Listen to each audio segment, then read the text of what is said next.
Now, one of the problems with this is that the scale degree system, because of that off by one measuring problem we touched in on, has all these kinds of terms which are not optimal. They lead us to thinking in things in improper ways. They force us to think like we're in different scale degrees and so on. Same with the chord naming conventions. There are better ways to name things in order to see everything in context of the continents, which is always what we're doing in Western music. We always have a collection of 7 notes. I mean, pretty much all the time. So our approach locks the grid to the world, the mode, giving you consistent intuitive reference points. Okay, practical benefits of the analogy.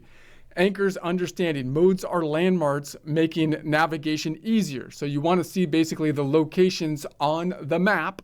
That's going to make things easier to navigate. You don't have to use the Greek names. You can call them a Nashville number system. Just realize the paradigm shift.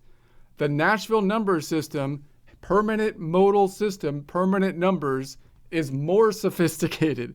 That's the more musically inclined approach, the more contextual approach, the most contextually accurate way to see things. So reveals structure. Rotation shows how key changes affect position without changing relationships. So when we change keys, we can now see the whole map is the same, particularly on the guitar. It's similar on a piano, but there's different fingering because the piano has different uneven keys in terms of the length and size of them. But the same thing applies to the piano as well.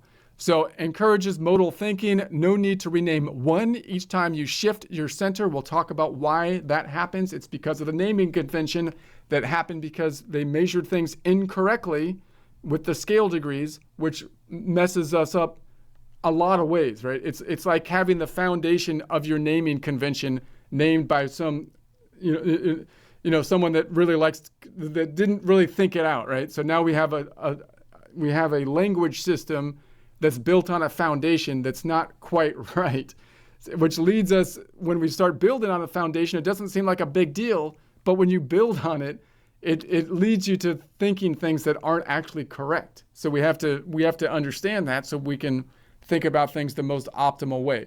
And one of the problems is with the scale degrees is it forces us to change the locations on the map from a Nashville number system, a permanent modal number system, or the Greek names, to a different name, having a different, and there's no point in doing that. That's causing all kind of problems. Same with the chord-based system, the naming system. So simplified intervals, movement and distance plus direction, not scale naming. So all we have to do is visualize it as a track. So we don't need to say that we're going from scale to scale. I'm going scale to scale. This is the one, that's the one. No, we just need to name the point and then say how far we're going in distance, measured either in note by note from the collection of 7 notes that's always in order, or by the 12 note, which would be equivalent to the continents and oceans. Conclusion, from notes to navigation. This analogy transforms the fretboard into a navigal landscape. So if you were to approach the fretboard this way, it's like playing a video game in that it's hard, but you see it contextually, it's gamified, you see why you're doing it, and it gives you, and you can have achievement goals like playing songs and playing scales a lot more quickly than if you try to learn all of the notes on the fretboards and all of the intervals between all of the notes on the fretboard without context. If you do learn all the notes, then what you're going to learn to do is play songs that are in a particular key.